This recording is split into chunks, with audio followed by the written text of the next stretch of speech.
It has been a while since my last vlog and the procrastination is real, guys.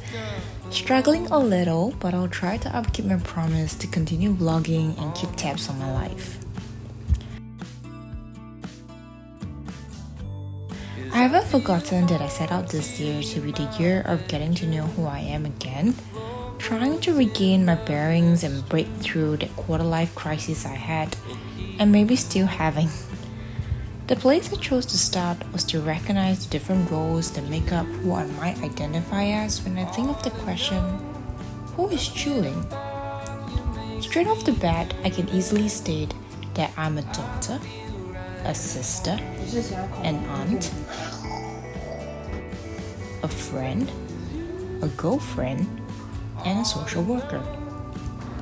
But this just tells me that I'm involved in these different social systems. Not that that realization was not important though.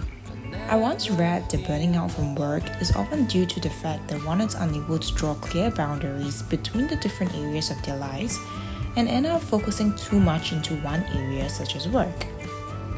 So the other parts, although equally important to enhancing our quality of life, becomes neglected and sacrificed.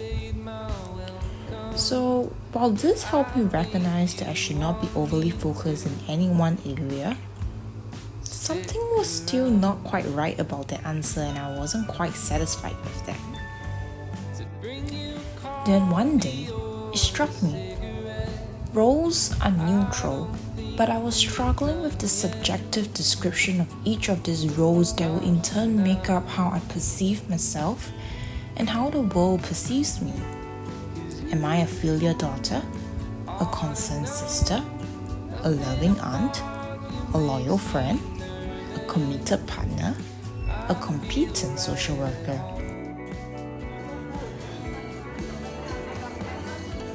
Then, in terms of my place as a woman in the society, how do I hold myself up against the rest in terms of both my intrinsic and external qualities?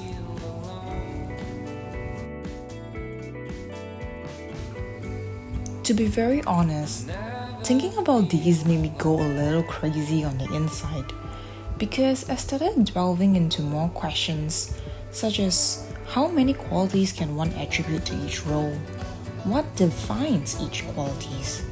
What are the good qualities? What are the desirable qualities?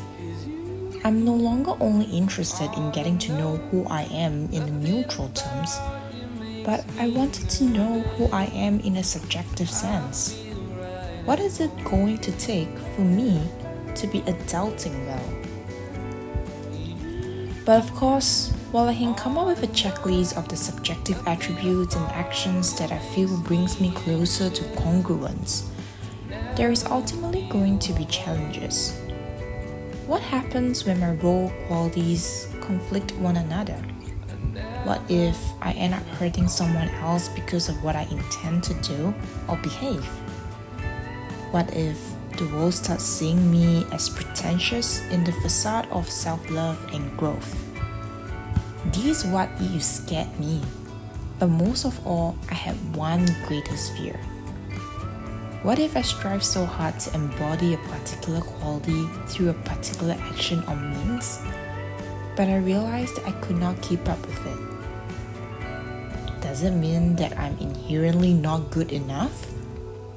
Does it mean that I'm mediocre at best? And of course, such thoughts sent me into another existential crisis. I mean, what's new, right? But I am starting to see more light at the end of my thought tunnel. Maybe when the conflict arises, prioritization comes into play, and it is giving me the opportunity to become a more mature individual who learns how to manage these complicated dynamics and conflicts. Maybe hurting someone meant that there were incompatibility to begin with, and it is up to me to decide how to manage that rather than being scared into status quo. Maybe the world seeing me as pretentious is more of how the world copes with my change and maybe a reflection of how they lack the courage to pursue such changes. At the end of all these reflections, and with me turning 26 this April, it also struck me that time waits for no one. It seems like it was just yesterday that I graduated from poly and enrolled into university, and now I'm already a working adult. So if I'm going to work on myself, getting to know who Chuling is also needs to run concurrently with trying to define and redefine who Chuling is going to be.